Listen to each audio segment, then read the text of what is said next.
우리 함께 하나님의 말씀 같이 봉독하도록 하겠습니다. 요한복음 4장 16절에서 26절까지의 말씀입니다. 우리 서로를 향해서 이렇게 한번 인사하도록 하겠습니다. 함께 할 수 있어 행복합니다. 함께 할 수 있어 행복합니다. 그리고 예수님의 이름으로 축복합니다. 오늘 초등부에서 중등부로 올라온 우리 친구들이 있습니다. 3명이 왔는데요. 그들에게 다시 한번 예수님의 이름으로 축복합니다 라고 손 내밀어서 인사하도록 하겠습니다. 예수님의 이름으로 축복합니다. 아멘. 한 명 오면 다 오는 건데 한 명이 못 왔네요. 여러분, 이 5 손가락 중에서 가장 중요한 손가락이 있다고 한다면 어떤 손가락일까요? 물론 5 손가락이 전부 다 중요해요. 중요하진 손가락이 없죠. 중요하지 않은 손가락이 없죠. 그럼에도 이 손가락 5 손가락 중에서 많은 사용, 정말 필요한 사용이 있는, 가장 많이 사용되는 손가락이 있다고 한다면 엄지손가락이라고 그러더라고요. 이게 한 40% 이상의 손가락 기능을 담당한다고 합니다. 그래서 산업재해나 이런 것 때문에 이 손가락이 잘리잖아요. 엄지손가락이 잘리면 엄지발가락을 잘라서 여기에 접합을 시킨대요. 그만큼 중요한 게 엄지손가락이다라고 이야기합니다. 우리의 영적 삶도 비슷한 것 같아요. 우리의 영적 삶을 유지하고 개발하는 데 있어서 엄지손가락이 되는 것이 있어요. 그게 뭐냐면 하나님을 사랑하는 삶입니다. 그게 바로 우리의 영적 엄지손가락과 같은 그러한 기능을 하는 것이에요. 엄지손가락과 같은 하나님에 대한 사랑을 가장 잘 보여주는 삶이 있다고 한다면 하나님을 예배하는 삶이 아마 하나님을 사랑하는 그 삶이 무엇인지를 가장 잘 보여주는 그러한 삶일 것입니다. 유일하게 살아계신 하나님을 인정하는 삶이 그 삶을 살아가는 성도가 보여주어야 할 당연한 반응이 예배라고 하는 그 삶이기 때문인 것입니다. 예배는요, 하나님을 전 인격을 다해서 사랑하는 사랑의 표현이 바로 예배라고 할 수 있어요. 그래서 예배는 의무와 책임을 넘어서 성도가 누릴 수 있는 특권이요, 영광스러운 삶이 바로 예배하는 예배자의 삶이다라고 이렇게 이야기할 수 있는 겁니다. 그런데 참 신기하게도요, 하나님 앞에 드리는 그 예배가 사실은 나를 살려내는 예배이기도 하다는 거예요. 그런 측면에서 하나님 앞에 드리는 예배가 그저 의무와 어떤 해야 될 일, 그 수준을 넘어서서 한 예배자의 생명이 되는 거예요. 삶 자체가 되는 것이 바로 예배다라고 이렇게 말할 수 있는 겁니다. 오늘 예수님께서 한 만남을 통해서 이 예배, 생명 자체인 한 성도의 생명인 삶인 예배가 무엇인지 다시 한번 우리에게 깨닫게 하시는 장면을 볼 수 있습니다. 예수님께서 유대 지역에서 사역을 잘 마치고 북쪽 맨 끝쪽에 있는 갈릴리 지역으로 이제 사역지를 옮기시려고 합니다. 그 사역지를 옮기시려고 한다면 갈릴리로 가려고 한다면 사마리아라고 하는 그 지역을 건너가야 돼요. 지도에 보시면 이렇게 나와 있습니다. 예수님께서 가실 수 있는 길이 2가지예요. 이 사마리아 지역을 가로질러서 가시든지 아니면 요단강을 건너서 외에둘러 이렇게 빙 둘러서 먼 2배에 가까운 거리를 돌아서 가든지 둘 중에 하나의 방법을 선택해야 합니다. 그러나 하나님, 우리 예수님은 독특하게 이 사마리아 지역을 가로질러서 가버렸어요. 가로질러서. 근데 정통 유대인들은 이 사마리아 지역을 가로질러 절대로 가지 않습니다. 그냥 예외를 두어서 가는 게 아니에요. 바쁘니까 지나가지 않아요. 아무리 바빠도 이 사마리아 지역을 절대로 그냥 가지 않습니다. 돌아서 항상 가게 돼 있어요. 왜 그러냐면 이 사마리아 지역에는 혼혈족이 살고 있어요. BC 722년에 이 북이스라엘이 아수르에 멸망을 당하거든요. 그때 아수르의 여러 지귀에 있는 사람들, 관리들과 그에 딸린 사람들이 이 아수르가 그들을 데리고 와서 이 사마리아 지역에 정착을 시켜놨어요. 그러면서 동시에 아수르가 멸망시킨 민족들 중에서 쓸만한 사람들을 다 모아서 곳곳에 흩어서 정착하게 만드는데 그 중에 일부의 사람들을 이 사마리아 지역에 들어와 정착하게 살게 했어요. 그래서 이 안에는 유대인도 있고 아수르 사람들도 있고 아수르가 정복했던 민족들에서 끌고 온 사람들도 섞여 있어요. 그러다 보니 혼혈이에요. 그래서 인종 혼혈 정책을 피게 됩니다. 그래서 자폰이 이 안에 정착이 되어 있어요. 그래서 유대인도 아니고 아수르도 아니고 여러 민족의 피가 섞여 있는 그러한 민족들입니다. 그래서 정통 유대 사람들이라고 한다면 이 사마리아 지역을 결코 지나가지 않아요. 이 사람들과 교제하지 않습니다. 나눔이 없어요. 그래서 유대 땅 전체에 마치 섬처럼 그렇게 우두커니 세워져 있는 곳이 바로 이 사마리아 지역이라는 것이에요. 특히나 이 땅은 여러 민족이 와서 혼혈이 되어 있기 때문에 정치적이며 종교적이며 사상적이며 굉장히 복잡하게 되어 있다는 것이에요. 그러다 보니 유대 사람들이 이곳을 지나가지 않는다라는 것입니다. 그래서 이 유대의 혈통의 순수성도 이미 사라져 버렸고 신앙의 순수성도 이미 존재하지 않는 거예요. 그러니 유대 사람들이 이곳을 지나가고 이 사람들과 함께 교제하는 것, 마주치는 것조차도 유대 사람들은 결코 허락하지 않는다라는 것입니다. 그런데 예수님은 이 사마리아 땅을 그냥 거리낌 없이 지금 가로질러 가고 있는 중이에요.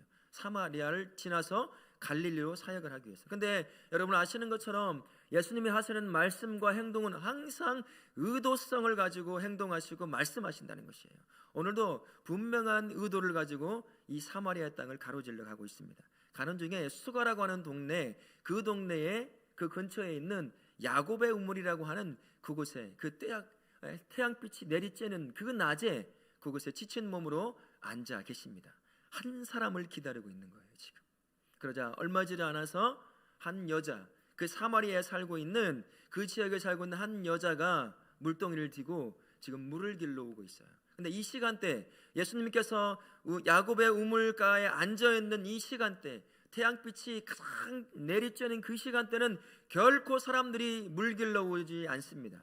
너무나 덥기 때문에 해가 뜨기 전이라든지 해가 뉘엿뉘엿 지기 시작하는 그때쯤 와서 물을 지어 가거든요. 근데 이 여인은 특별하게 이상하게도 이 뜨거운 날, 이 날씨에 이 시간에 물을 기르러 지금 야곱의 우물에 오고 있는 거죠. 예수님은 이 여인을 만나고 싶었던 거예요. 그래서 사마리아 지역을 가로질러 왔던 것입니다. 예수님께서 이 여인과 만남을 통해서요, 이 여인의 영적인 상태와 그리고 그 영적인 상태를 해결하시는 그 말씀을 대화 가운데 우리에게 보여줍니다. 사실 우리의 모습을 보여주는 것이라고도 할 수 있어요. 우리가 읽지는 않았지만 1절부터 15절까지를 통해서 이 여인이 예수님과 대화하면서 그녀의 내면이 하나씩 드러나기 시작합니다. 예수님께 대화하는 중에 이 여인의 내면에 그 결핍과 목마름이 있다는 것을 발견하게 돼요. 그러면서 이 여인이 결핍과 목마름을 해결하기 위해서 남자를 만나 그 남자와 함께 살면서 그 결핍과 목마름을 해결하려고 한다는 것을 알 수 있습니다. 5명의 남자를 만나서 이 내면에 있는 결핍과 목마름을 해결하려고 했지만 해결할 수가 없었어요. 그래서 지금 6번째 남자를 만나 또다시 그 해결하지 못했던 5 남자를 만나서도 해결하지 못했던 것을 해결하려고 하고 있던 여자, 대화 중에 예수님께 그것을 다 하나씩 이야기하고 있는 겁니다. 이 시대에 있어서 남자라고 하는 것, 여자에게 남편이라고 하는 것은 생명과도 같은 것이었어요. 이 시대에 살아가던 여인들에게 있어서는 혼자서 살 수 있는 시대가 아니었습니다. 남자가 있건 남편이 있던 간에 둘 중에 하나가 있어야 먹고 살 수 있는 그 생계를 유지할 수 있는 그런 때였어요. 남자가 없다 한다면 2가지 방법밖에 없었습니다. 구걸을 하든지 젊으면 몸을 팔든지 하는 수밖에 없어요.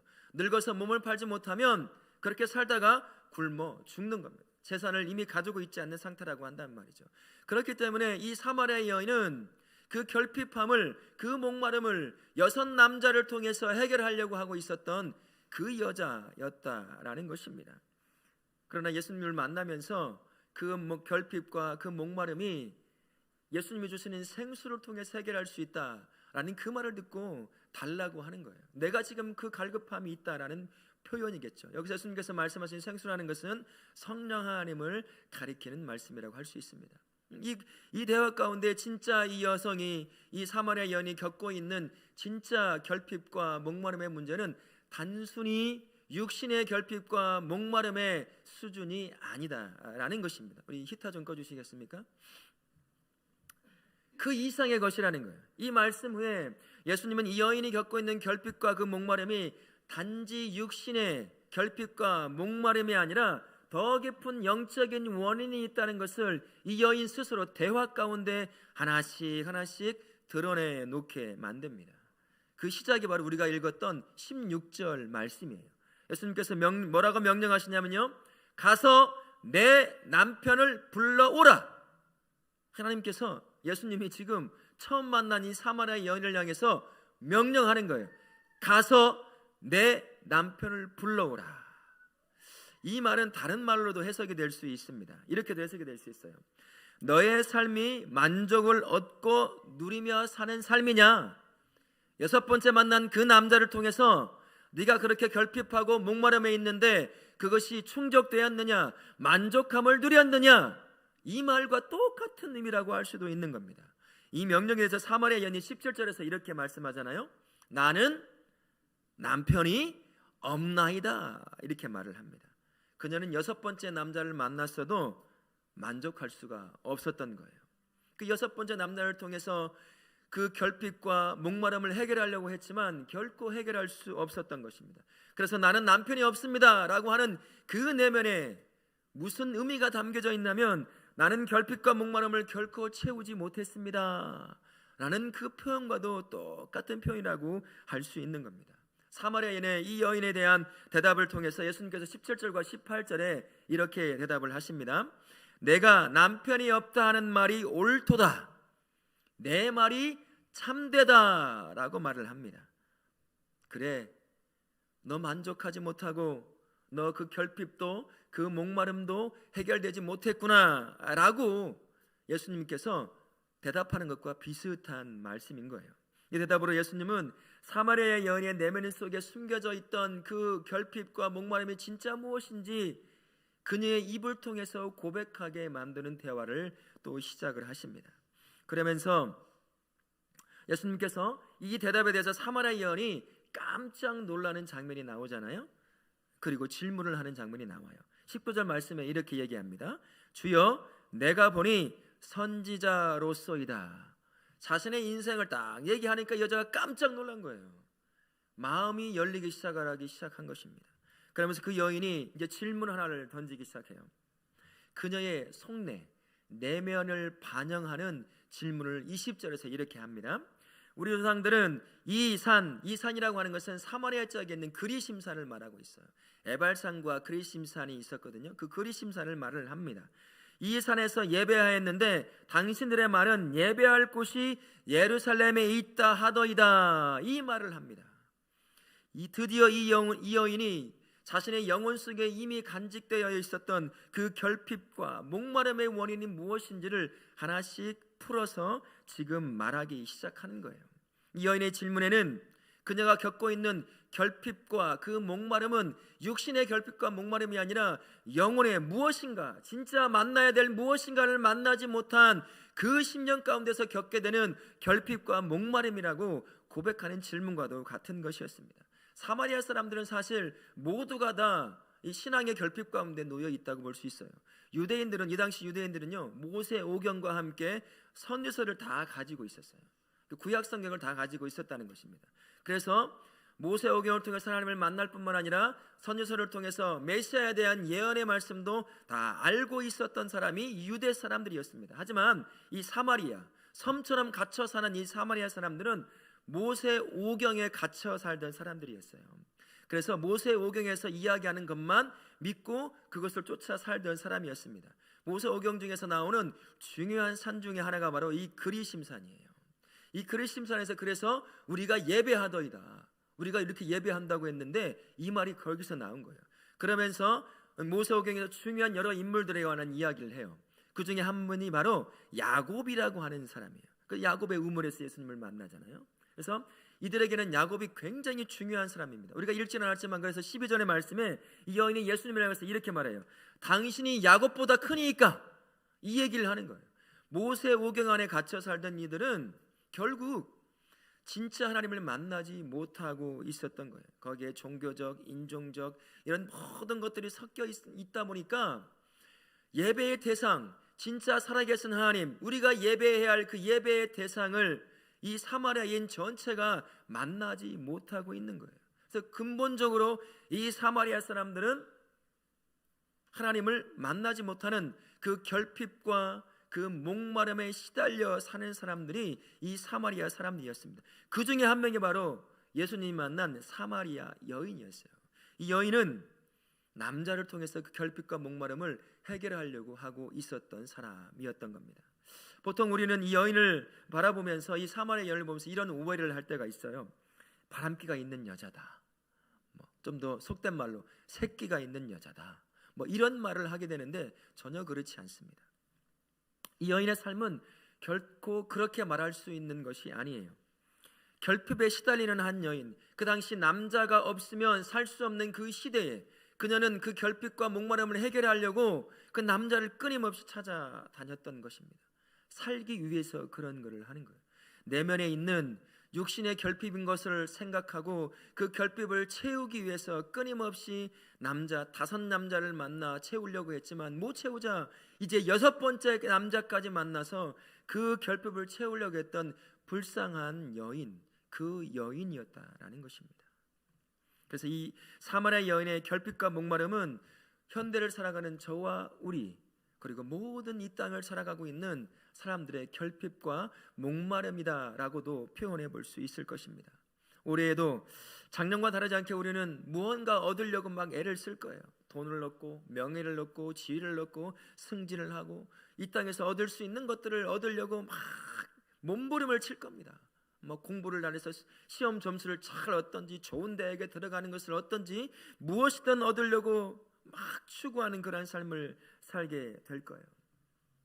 그래서 어쩌면 올해는 작년보다도 더 내 안에서 있는 그 결핍과 목마름을 해결하려고 눈에 보이고 만져지는 그 무언가를 이 여인, 6 남자를 만나 해결하려고 했던 이 여인처럼 눈에 보이는 것들을 가지고 결핍과 목마름을 계속 해결하려고 막 끊임없이 갖고 채우려고 할 것입니다. 특히나 올해는 모두가 다 어려운 시기라고 말을 하잖아요. 그죠?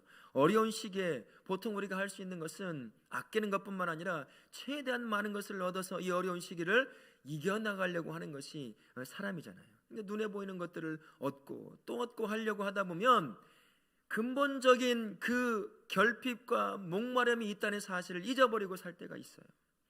아무리 그것을 가지고 채워도 채워지지 않는 그 결핍이 있다는 것, 그 목마름이 있다는 것을 잊어버리고 그것을 채우려고 하지 않은 상태로 살아가는 삶을 살 수 있다라는 것입니다. 솔로몬은 이런 삶을 두고서 이렇게 말씀해요. 전도서 1장 14절 말씀에 이렇게 말을 하는데 같이 한번 주님의 말씀 읽어보도록 하겠습니다. 전도서 1장 14절 말씀입니다. 같이 읽겠습니다. 전도서 1장 14절 제가 안 줬나요? 네. 전도서 1장 14절 제가 한번 읽겠습니다. 내가 해 아래서 행하는 모든 일을 보았노라. 보라, 모두 다 헛되어 바람을 잡으려는 것이로다. 이 안에 있는 근본적인 결핍과 목마름을 해결하기 위해서 눈에 보이는 것들을 끊임없이 잡으면 마치 바람을 잡으려고 하는 것과 같다는 거예요. 결코 잡을 수 없는 것, 그것을 잡아 채우려고 하고 그 갈급함을 해결하려고 하는 것, 그런 삶을 살 수밖에 없다는 것입니다. 근데 참 놀라운 것은요, 아무리 내가 무엇인가를 채우려고 갖고 올라가 보고 얻어보고 해도 그것은 마치 바람을 잡는 것과 같아서 결코 채울 수 없는 것입니다. 아니, 그 정반대로 내가 무언가를 얻으면 얻을수록, 어느 높은 자리에 올라가면 올라갈수록 정반대로 더 깊은 결핍과 목마름만 경험하게 된다는 것이에요. 이게 바로 바람을 잡으려고 하는 삶이라는 것입니다. 사람은 그 어떤 것으로도 내면에 깊숙이 근본적으로 주어져 있는 그 결핍과 그 목마름을 스스로 해결할 수 있는 존재가 아닙니다. 세상에 무엇을 준다고 해도, 돈을 주고 명예를 준다고 해도 사람은 그것을 통해서 결핍과 목마름을 해결할 수 없다라는 것입니다. 혹시 우리 중에 성도이면서도 불구하고 사마리아 여인처럼 6 남자를 만나 그 결핍과 목마름을 해결하려고 했던 이 사마리아 여인처럼 영적인 그 근본적인 결핍과 목마름을 이 땅의 것을 가지고 채우고 해결하려고 하는 그러한 성도님들이 계시다고 한다면, 예수께서 오늘 사마리아 여인과 대화를 통해서 말씀하시는 그 말씀을 귀담아 들으실 수 있기를 바랍니다. 예수님께서 예배에 대한 질문을 딱 듣고 나신 뒤에 여인을 향해서 21절부터 24절까지 세 가지 중요한 것들을 말씀하십니다. 이 산도 예루살렘도 말고 아버지께 예배할 때가 곧 이른다라고 말씀하십니다. 그러면서 그때에는 영과 진리로 예배하는 때네, 그때가 바로 지금 이때다라고 말씀하십니다. 그러면서 한 가지 덧붙이시는 것이 23절에 나오는 것처럼 아버지는 이렇게 영과 진리로 예배하는 자를 찾으신다라고 말씀하십니다. 이 세 가지의 핵심은 이것이에요. 영과 진리로 예배하는 자가 하나님을 만날 것이다 라고 말씀하시는 것이며, 하나님을 영과 진리로 예배하는 자가 하나님을 만나게 될 때 그제서야 그 내면에 숨겨져 있던 그 결핍과 그 목마름이 해결될 수 있을 것이다 라고 말씀하는 것과 같은 것입니다. 예수님이 이 말씀을 통해서 예배 가운데 하나님을 만나는 자, 본문의 표현대로 한다면 하나님이 찾으시는 자, 그 자가 누구인지를 다시 한번 깨닫게 만드시는 거예요. 사실 이제 예배의 때가 바뀌었다고 말씀하시는 것이거든요. 예수님께서 이 땅에 딱 오시면서부터 예배에 대한 의미가 완전히 바뀌어 버렸습니다. 이전까지는 사마리아인처럼 또는 유대인처럼 그리심산 아니면 예루살렘이라고 하는 물리적 공간에서 예배를 드리는 것이 의미였다고 한다면, 이제는 예수께서 이 땅에 딱 오시면서 이제는 영과 진리라고 하는 영적인 공간으로 이제 예배의 의미가 뒤바뀌게 되었다라는 것을 이 말씀을 통해서 우리에게 가르쳐 주고 있는 겁니다.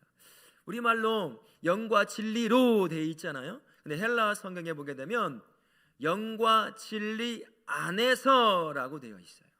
이전 성경으로 보게 되면 신령과 진정으로 되어 있습니다. 좀 오해가 있는 소지인데요. 영과 진리 안에서 예배하는 자를 찾으신다라고 말씀하시는 거예요. 물리적 공간에서 이제는 영적인 공간으로 바뀌게 된 것이 우리가 드려야 될 예배다라는 것입니다. 특정한 물리적 장소에서 이제는 예배를 드리는 것이 아니라 영과 진리 안에서 드리는 예배로 이제 우리가 바뀌게 되었고, 그렇게 예배하는 자를 하나님이 찾으신다라고 말씀해 주고 있는 거예요. 그러면 아버지가 찾으시는 자, 아버지를 만날 수 있는, 하나님 아버지를 예배 가운데 만날 수 있는 그 예배의 형태인 영 안에서 예배한다는 것, 그것은 어떤 예배일까요? 24절 말씀에 하나님께서 이렇게 말씀하셔요. 예수님께서 하나님은 영이시니 이런 말씀을 하시잖아요. 영이신 하나님을 예배할 수 있는 것은 영으로 예배하는 거예요. 나의 영으로 하나님을 예배하는 것이 곧 영으로 예배하는 것이라 할 수 있습니다. 영이신 하나님을 예배하는 자가 영으로 예배할 텐데 내 영혼을 스스로 하나님을 예배할 수가 없습니다. 성령 안에서 성령의 인도함을 쫓아서 하나님을, 영이신 하나님을 예배하게 되는 거예요. 내 영혼이 혼자서 하나님을 예배하는 것이 아니라 성령 안에서 성령의 인도함을 쫓아 영이신 하나님을 예배하는 것, 그게 바로 영 안에서 하나님을 예배하는 것입니다. 여기서 영이라고 하는 것은 성령님을 말하는 것이에요. 성령 안에서 하나님을 예배하되 성령의 인도하심을 쫓아 예배할 때 그때 어떤 일이 발생을 하게 되냐면 하나님의 마음이 내 마음이 되기 시작하는 것입니다. 성령 안에서 성령의 인도함을 쫓아 예배하기 시작하면 그때 내 마음이 하나님의 마음으로 채워지기 시작하는 거예요. 하나님의 슬픔이, 하나님의 기쁨이, 하나님의 고통이 내 슬픔이 되고 내 기쁨이 되며 내 고통이 되는, 그렇게 하나님의 마음이 내 마음이 되어서 하나님의 마음과 일치가 되어 하나님을 예배할 수 있는 그 상태로 되어지게 된다라는 것입니다. 그러니 예배하는 자는 성령 안에서 성령의 인도함을 쫓아 예배할 수 있도록 성령을 간구할 수 있어야 한다는 것입니다. 그래서 우리가 예배를 드리기 전에 일찍 와서 우리가 기도 가운데 성령의 인도함을 구할 수 있어야 하는 거예요. 성령님을 통해서 하나님의 마음을 깨닫고 그 하나님의 마음이 내 마음이 되어서 하나님을 예배할 수 있게 해달라고, 하나님의 슬픔이 내 슬픔이 되고 하나님의 아픔이 내 아픔이 되고 하나님의 기쁨이 내 기쁨이 되어서 그 하나님의 마음과 일치가 되어 하나님을 예배할 수 있게 해달라고 성령을 간구하는 삶, 그게 바로 영 안에서 하나님을 예배하는 자라 할 수 있는 것입니다. 성령 안에서 성령의 인도하심을 쫓아 예배할 때 그제서야 하나님을 경배할 수 있습니다. 그제서야 예배 가운데 하나님을 만나게 되는 것이고, 그 가운데 내 영혼 깊숙이 숨겨져 있던 그 결핍과 목마름이 그제서야 해결이 되기 시작하는 것이에요. 여러분, 이런 분들 저는 참 많이 만나봤거든요. 교회에 등록하게 된 분들, 그리고 이 교회에 오게 된 이유들을 이야기하시는 분들 참 많이 만나봤어요. 삶을 포기하고자 했던 사람들, 인생에 지쳐서 마지막이다 라고 생각을 하면서 어디 가서 예배를 드리고 끝냈으면 좋겠다라고 하는 그런 사람들이 어느 곳에 예배를 드리러 딱 가요. 그리고 예배당 문을 탁 여는데 거기서 느껴지는 말로 어떻게 표현할 수 없는 감격을 느끼게 된다는 거예요. 머리부터 발끝까지 영혼이, 내가 기도를 한 것도 아니고 찬송을 드린 것도 아니고 말씀을 들은 것도 아니에요. 마지막이다 생각을 하고 예배당 문을 열고 탁 들어가는 그 순간 느껴지는 어떻게 말로 표현할 수 없는 그 감격. 그래서 예배 시간 내 울다가 왔어요. 그리고 내가 이 교회를 등록했어요. 그렇게 말하는 사람을 적지 않게 만나게 돼요. 그 안에 성령의 역사가 가득 채워진 거예요. 한 영혼 한 영혼이 성령의 인도함과 성령 안에서 성령의 인도함을 쫓아 하나님의 마음을 가지고 예배하는 자들로 가득 채워져 있는 그곳에 가니까 인생을 포기하려고 했던 그 한 영혼이 그 안에 임하신 성령을 경험하고 다시 새 생명으로 태어나는 것이죠. 우리 교회가 바로 그런 교회가 되어야 돼요. 우리 교회가 바로 그렇게 성령의 임재함이 있는 예배, 그 어떤 사람이 이곳에 들어와도 성령을 경험함으로 말미암아 새 생명을 얻는 교회, 예배 가운데 하나님을 만나는 교회, 그 예배가 있는 그 교회가 우리 교회가 되어야 될 줄로 믿습니다. 이를 위해서 우리가요, 찬송 전에 10분 전에 오라는 이유가 바로 여기 있어요. 기도함으로 성령 안에서 성령의 이끌림을 받아서 하나님을 예배할 수 있도록, 하나님의 마음을 품고 예배할 수 있게 해달라고, 그렇게 간곡한 마음으로 기도로 시작하고 찬양으로 나아가는 것입니다. 우리 다롭게 모든 성도님들은 일찍 나와서 기도함으로 성령을 간구하실 수 있는, 그래서 하나님을 찾으시는 영 안에서 예배하는 자로 세워지실 수 있기를 예수님의 이름으로 축원합니다. 아멘. 그러면 진리 안에서 하나님을 예배한다는 것은 무엇일까요?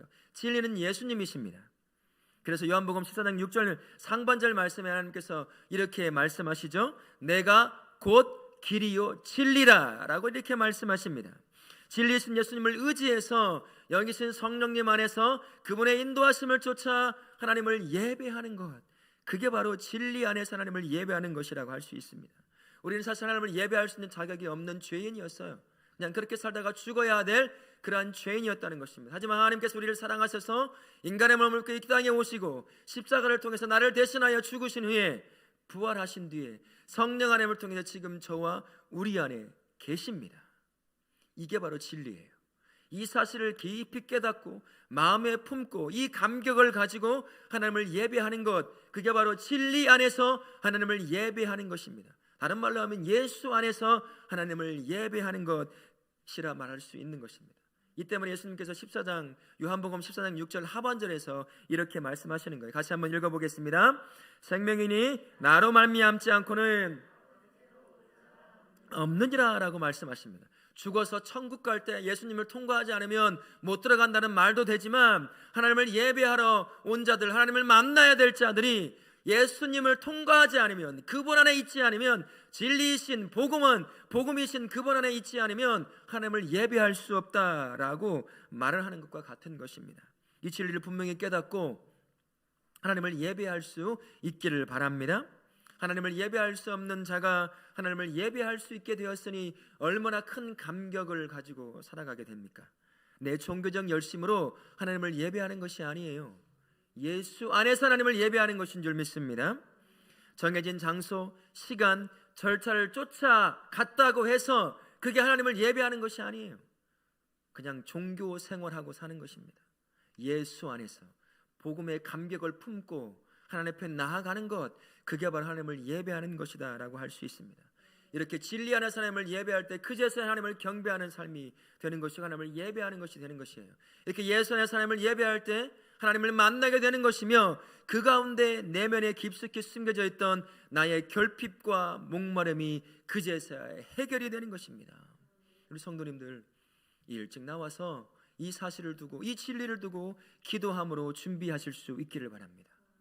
진리이신 예수님, 그분을 품고 성령 안에서 성령의 인도하심을 쫓아 하나님 아버지의 마음을 품고 내가 오늘 예배를 드리기를 원합니다. 2023년 1월 8일 일부 예배, 이건 한 번밖에 없는 예배예요.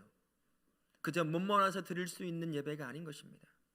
한 번을 드리더라도 진짜 하나님께서 찾으시는 예배자, 진짜 하나님이 찾으시는 예배, 하나님이 받으시는 예배, 하나님을 만나는 그 예배를 드리기 위해서 기도함으로 내가 이 복음의 감격, 진리 안에 놓여 예배할 수 없는 자가 예배할 수 있게 되었다는 그 감격을 다시 회복함으로 그렇게 예배할 수 있어야 한다는 것입니다. 그럴 때 하나님을 예배할 수 있는 것이고 예배 가운데 하나님을 깊이 만날 수 있는 그런 예배자로 세워지게 될 수 있는 것입니다. 우리 다롭게 모든 성도님들은 이 진리 안에서 하나님이 찾으시는 예배자로 세워져 주실 수 있기를 예수님의 이름으로 부탁을 드리겠습니다. 아멘. 우리 모든 성도님들은 그래서 습관화된 예배를 이제는 내려놓을 수 있어야 돼요. 여러분, 이렇게 예배 드리는 분이 계셔요? 예배를 드리지 않으면 찜찜해요, 불안해요. 그러니까 어쩔 수 없이 드리고 싶지 않지만 마지못해 와서 드리는 삶이라고 한다면 그 삶 이제 내려놓으실 수 있길 바랍니다. 예배를 드리지 않으면 하나님이 벌 주실 것 같아요. 그래서 두려워서 어쩔 수 없이 예배를 지금까지 드리는 그런 삶을 살아왔다고 한다면 이제 그 삶도 내려놓으실 수 있기를 바랍니다.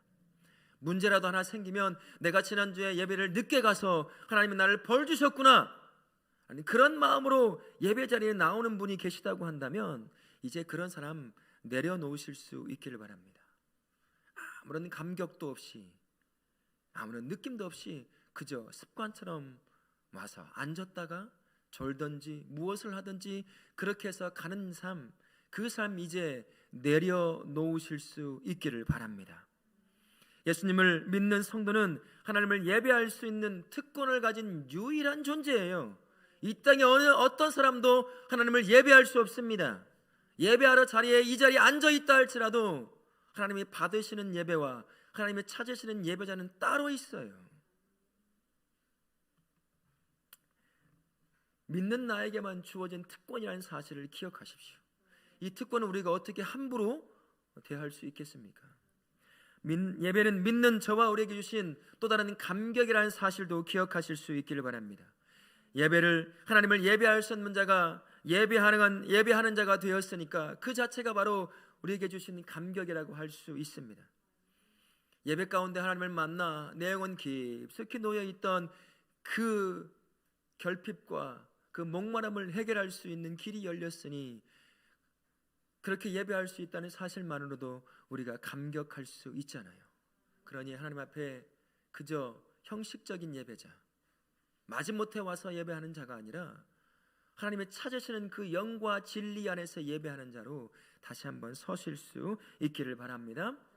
우리 모든 성도들은 이제 진짜로 하나님의 찾으시는 그 예배자, 영과 진리 안에서 예배하는 자로 다시 한번 서실 수 있기를 바랍니다. 영 안에서 예배하는 자로 서셔서 하나님을 만나는 자, 그 하나님께서 진정으로 받으시는 예배를 드리는 영 안에서 드리는 예배 드리는 자로 세워지시기를 축원합니다. 나를 구원하신 진리이신 예수님 때문에 예배할 수 있게 되었다는 감격의 그 기쁨을 품고 예배하는 예배자로 서실 수 있기를 축원합니다. 여러분 오늘 말씀에서 놀라운 하나의 또다시 사실을 발견하게 되는데요, 예수를 만난 이 사마리아 여인이 이 진리를 깨닫습니다. 그리고 나서 숨겨진 내면의 결핍과 목마름을 해결하는 것을 보게 돼요. 그런 이 여인이 29절, 우리가 읽진 않았지만 이 여인이 29절에서 이렇게 외치는데요, 29절에 같이 한번 읽어보도록 하겠습니다. 와서 보라, 이는 그리스도가 아니냐. 예수를 만난 그녀가 내면에 있던 결핍과 목마름이 해결이 되자 그분을 전하는 자로 이렇게 세워지게 되는 것이죠. 예배자로 세워져야 할 저와 우리의 모습이 이 사마리아인의 모습과 같아야 합니다. 영과 진리 안에서 하나님을 예배하는 자, 그 예배자로 세워져야 하는 거예요. 예배 가운데 임재하시는 하나님을 만남으로 영혼 깊숙이 숨겨져 있던 그 결핍과 그 목마름이 해결돼야 한다라는 것입니다. 우리 모든 성도님들, 하나님의 찾으시는 영과 진리로 예배하는 예배자로 올해는 다시 세워지실 수 있기를 예수님의 이름으로 축원합니다. 아멘. 제가 읽은 책 중에 크리스천 담이라고 하는 책이 있어요. 세대로교회를 담임하시는 양승환 목사님이 쓰신 책인데요, 그 중에 크리스천은 다른 목표를 위해 사는 사람이다 라고 하는 장이 있거든요. 그 중에 참 마음이 와닿는 글이 있어서 한번 나누고자 합니다. 내가 섬기는 하나님이 곧 나의 가치가 된다. 숫자 0은 중요하다. 0이 1개면 10, 0이 2이면 100, 0이 12개가 되면 조가 된다. 이 셈이 맞는가? 아니다. 숫자 0이 수만 개가 붙는다 해도 그저 0일 뿐이다. 맨 앞에 일자가 붙어야 0이 살아나게 되어 있다. 하나님이 그러하시다. 그분을 맨 앞에 모실 때 우리의 모든 삶은 의미와 가치로 살아나게 된다라고 이런 글이 적혀 있더라고요. 하나님을 사랑과 가치의 최우선으로 두라는 말씀이라고 할 수 있을 것입니다. 이게 실제적인 삶이 무엇이냐면요, 하나님을 예배하는 삶이에요. 그 삶이 하나님을 가장 사랑하는 삶, 그 삶이 하나님을 사랑과 가치의 최우선으로 두는 삶이라고 할 수 있을 것입니다. 하나님은 지금 우리를 예배자로 세우셨습니다. 그리고 영과 진리 안에서 예배하는 자를 찾으신다라고 말씀하십니다. 그 하나님께서 예배 가운데 임재하셔서 우리를 만나 주심으로 말미암아 예배하는 자가 누릴 수 있을 감격을 누리게 하십니다. 뿐만 아니라 예배 가운데 만나셔서 우리의 진정한 만족이 되어 주신다라고 말씀하십니다. 이제요, 코로나와 삶의 다양한 문제들 가운데 무너졌던 여러분의 예배가 다시 하나님의 찾으시는 그 예배, 영과 진리 안에서 드리는 그 예배를 다시 회복하시는 우리 성도님들의 삶이 되실 수 있기를 예수님의 이름으로 축원합니다. 아멘.